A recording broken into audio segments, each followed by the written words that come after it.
Hello and welcome to this week's talk show. I'm Molly, we've got Rob from British Classic Cars, and I'm very excited to say that we have got Scott Russell here as well. Now, thank you so much, Scott, for joining us very last minute. So Scott is a member and an established businessman, and you use our space, the Classic Lounge, here quite a lot for your meetings.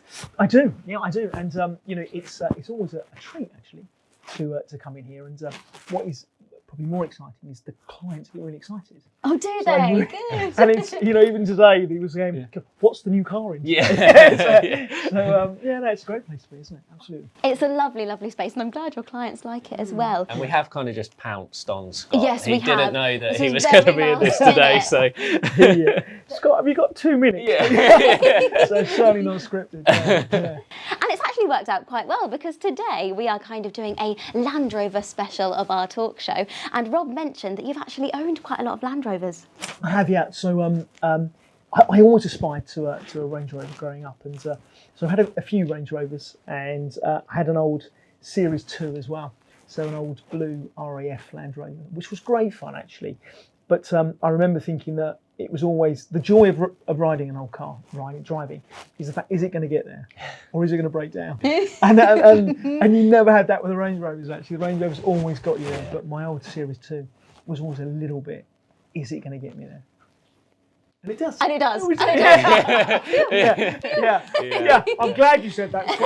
You're on a car show. I mean, well, to be fair, we are a classic car restoration company, so we do know very well that sometimes some they are don't temperamental. They have personalities of their own, and they do what they want to do. Because you've recently had a Land Rover that you've had to let go, haven't you? Yeah, so I've had 3 Land Rovers, 2 first series Freelanders. Mm-hmm.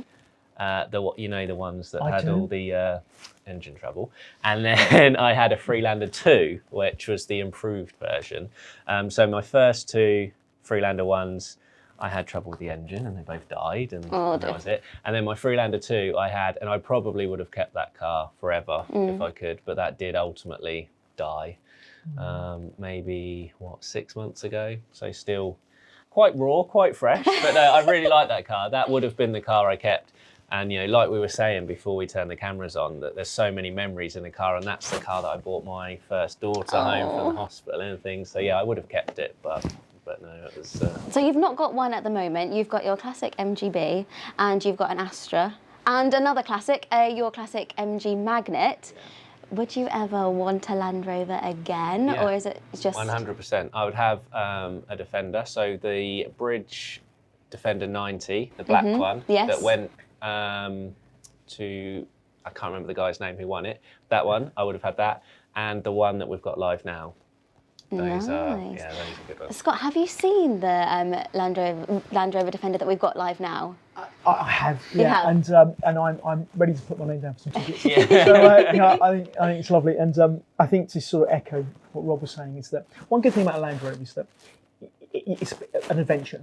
So it's one of those cars where you can go anywhere. And I know it's a bit of a cliche, but if you did want to hit the beach, or you did want to go off-road, or you did want, you can do that. And having that sort of option to do that in a Land Rover is that's, as a guy, you have this vision of driving across the beach and up the dunes. The chances are you'll never do it. Well, you could do it if you wanted to. And it's funny you say that. So on my Freelander 2, so I live slightly rural in that sometimes when it rains there's a few puddles on the road. The first thing I did when I bought it was put all-terrain tyres on it. Yeah.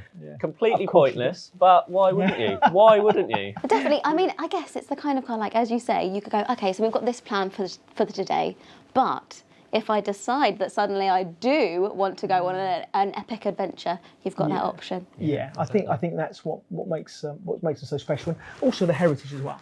If you think of the old Land Rovers, and there's just something about driving a Land Rover, and I don't have one at the moment, but it's rare in my life that I don't have a Land Rover. But for a short period of time, I haven't got one. So I am going to get those tickets. I was going to say. The 110 it's lovely. Really nice. I really like it. 23,000 miles. 2 owners. Yeah, it's nothing when you say No, it's really nice. Yeah, Craig really loved it when he first got it, wasn't he? He was like really excited by it. But I think sometimes just needs a little bit of a change again. Yeah.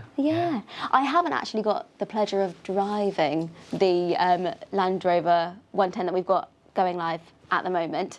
I did get to drive the 90 Yes. And that was a lot of fun, but I did find, I don't know if it's because I'm a small person and the country roads are really tiny around here, I was like, oh my gosh, I feel like I'm taking up the whole road. And in actual fact, you're not actually. No. You're not. But It's felt quite like narrow, but it does feel, because I think you're quite high as well, aren't you? Yeah. But no, rest assured, you don't take up the whole road. And that 90 had mud tyres on Yes. as well, so it looked bigger than and it felt bigger than it was. Bigger. Yeah. I was driving going, oh my gosh, I hope nobody comes the other way. I feel like I'm a monster truck. But yes, I don't have a Land Rover of my own, but I have been very lucky to drive a lot of the competition cars that have been Land Rover over the past year or so here at Bridge Classic Cars. So just take a little look at this.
Now, from the adventures outside of the Classic Lounge, we're going to talk a bit about the events we have inside the Classic Lounge now. So we've previously had events with a gentleman called Ed Stafford, whose Land Rover I actually got to drive in that video. But we are also putting on some more events this year for our members in this beautiful event space, the Classic Lounge. One of the events we are going to be holding is going to be an evening with Elisa Artioli, and we're really quite excited about it, aren't we, Rob? Yeah, so she's flying in especially from Italy, where she lives. So Elisa Artioli, for those who don't know, is she's the reason the Lotus Elise is called the Lotus Elise. Elise. So her grandfather used to own Lotus and Bugatti. So when the Elise came out, he named a car after his granddaughter. So at the time, she was 2 years old. Oh. So when they pulled the car off the car, she was hiding. She was hiding inside with a T-shirt saying, "I am Lotus Elise." So it's such a great story. And since then, she's worked with Lotus over the years. She's been given a few Lotus cars. She owns a few Elises as well. So she's flying in from Italy. She's going to do a kind of an hour-long interview where she answers questions about her cars, her life and things. And then it will just be kind of an hour to an hour and a half afterwards where she's just mingling, talking to people and sharing an evening, really. It's going to be a nice, relaxed evening. Yes, and it's invite only, so members only. So Scott, oh yes, you're a member. Yeah, you'll get an invite to that. that's something that sort of money can't buy, isn't it? I mean, that sort of experience. And I was sort of thinking, I've got sort of 4 sons, and trying to make my 2-year-old son sit quietly in a car while they unravel that. But, she actually had a Zoom interview with Craig, and she spoke about it and said she was trained by her mum to sit quietly and wait when she was 2. But I think she was under that cover for quite a while. It wasn't a silly amount of time, but it wasn't 5 minutes. She was under there for a while, and then when they pulled that cover off, and she jumped up right on cue as well, saying, "I am Lotus Elise." My kids would have jumped up with crisp packets. Yeah, exactly. Well, I've got a 2-year-old, and trying to get her to sit still is impossible. So I mean, I don't know how she did it, but and I think as well she's also so if you ever try and get in and out of a Lotus Elise, it is incredibly difficult. The are quite high, aren't yes. they? They are, yeah. So I do some asked yoga her, before you get in. well, this is it. So I asked her how she gets in and out, because she goes to all of these different events in Lotus Elises, and she said that she's had training. and how to get in and out. There you And go. she can now do it in a dress, which I think is absolutely ridiculous. Well, to be fair, can I have some training on how to get in and out of that catering we've got? Yeah, 'Cause oh, no one that's a bit of a can get in mission. and out of that. Well, when I'm wearing my dress, Yeah. but I suppose for us we could just jump out. Can't Yeah, we? yeah, Being a girl. completely. Yeah, Yeah, but of do it course. elegantly. Elegantly with getting out of the style. car in a dress. That's Well, in that chat she had with Craig, she was saying that she's done it at events where there's cameras like there, Everywhere. ready, and So you're you just need to like, do, yeah. you need to be To be fair, graceful. you'd need the training Yeah, so, as to not flash. yeah, but yeah, she'll be here as well. So as I said, flying in especially for us from Italy, so that'll be really nice. She'll be here with us for a few days, so I'm sure there'll be lots of little photos and films and things we Definitely. do with her. But that evening, I'm really looking forward to that. I think And it'll it would be be really nice. great to see as well the Classic Lounge full of people enjoying themselves again. Yes. In 2025, is that going to be? It might be our first evening it'll be- event of yes, it will, 2025. yeah. So if you are a member, you'll get an invite to that. If you're not a member yet, please do go and have a look at the British Classic Cars website and just have a little gander. And you might want to sign up to be a member too. Now, if you want a little taster of what that evening is going to be like, we're going to show you now a snippet from Ed Stafford's Evening With. It's a really good watch.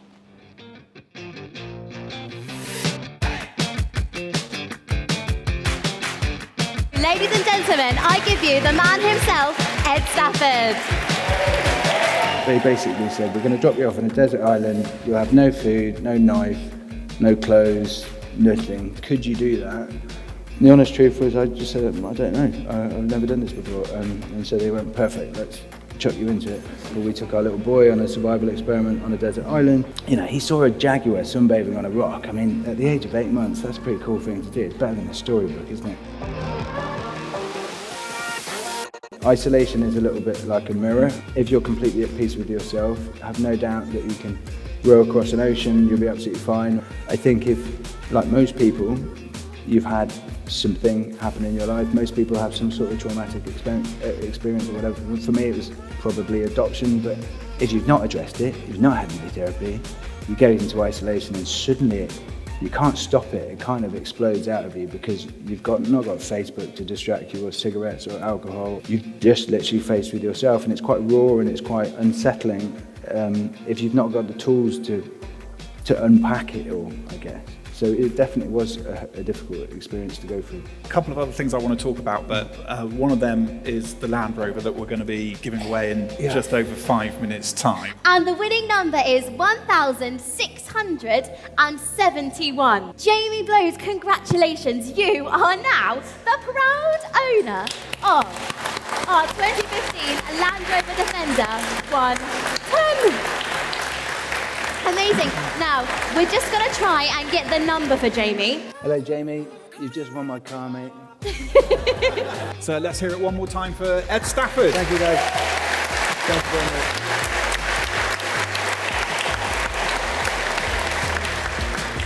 For something a little bit different now, tonight is the Traitors final, and we're all big fans here at British Classic Cars. We've been having some fun, and we want to show you this.